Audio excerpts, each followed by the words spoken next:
Someone insults you. Someone cuts you off in traffic and mouths something ugly through the window. Someone says something cruel about you in front of people you both know. Someone is simply, deeply, confidently wrong and tells you so, like they've won already. Every part of you wants to respond. Your chest tightens. Your mind starts building the perfect comeback before they've even finished talking. Don't. Sit with me for the next few minutes, and I'll tell you why. Arguing with a fool feels like defending yourself. It isn't. It's stepping onto their level. And the moment you're standing there, they've already won.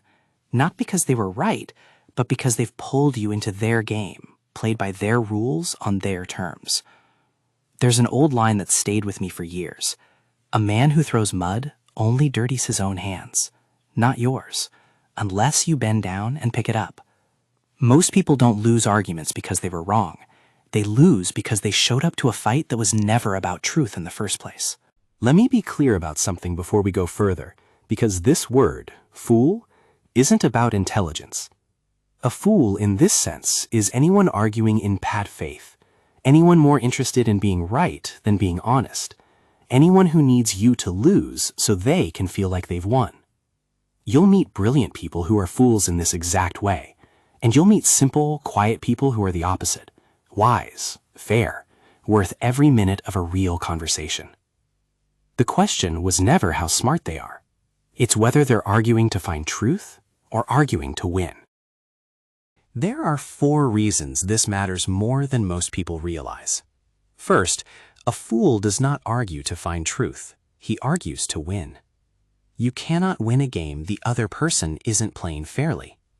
If you're trying to reach understanding, and they're trying to dominate, you are not even having the same conversation. The moment you engage on their terms, you've already lost the one thing worth protecting, your peace. Second, anger is expensive, and it does not send you the bill up front. It costs you sleep, it costs you focus at work the next day, it costs you the mood you bring home to the people who actually love you. The fool who insulted you will likely forget the exchange by dinner. You'll still be replaying it at midnight, rewriting what you should have said. Ask yourself honestly, who really paid the price for that argument? Third, silence is not weakness. It is often mistaken for it, which is exactly why it works. Most people assume staying quiet means you had no response. It's the opposite. Silence means you've already judged the conversation not worth your time. That's not surrender. That is a decision. Made calmly, made on your own terms, not theirs. Fourth, every argument you win against a fool, you still lose. Even if you say the perfect thing, even if you win every point, you still spent your energy, your calm, your day, on someone who is never going to change their mind anyway. A fool convinced against his will holds the same opinion still. You didn't change anything. You only spent yourself. Now, I want to be careful here, because this isn't about becoming a doormat. It's not about swallowing everything, or pretending you have no opinions, or letting people walk over you in the name of peace. This is about choosing your battles with intention instead of reflex. Here's a simple test I use, and I'd invite you to use it too. Before you respond to anyone, online, at work, at the dinner table, in traffic, ask one question. Will this matter in a year?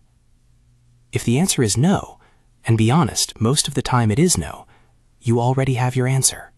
Walk away. Say nothing. Let it go. Not because you're weak, but because you've decided your time is worth more than this moment. If the answer is yes, if it's something that truly touches your life, your family, your values, your integrity, then speak. But speak calmly. Speak once, and mean every word of it. The goal isn't silence for its own sake. The goal is making sure your words are only ever spent on things that deserve them. Peace isn't won by having the last word. It's won by not needing it. The next time someone tries to pull you into their noise, pause. Ask if it truly matters. And if it doesn't, let them keep it. Let them carry it home. That's not losing. That's freedom. If this found you at the right moment, I am very happy, and hopefully I will see you in next video.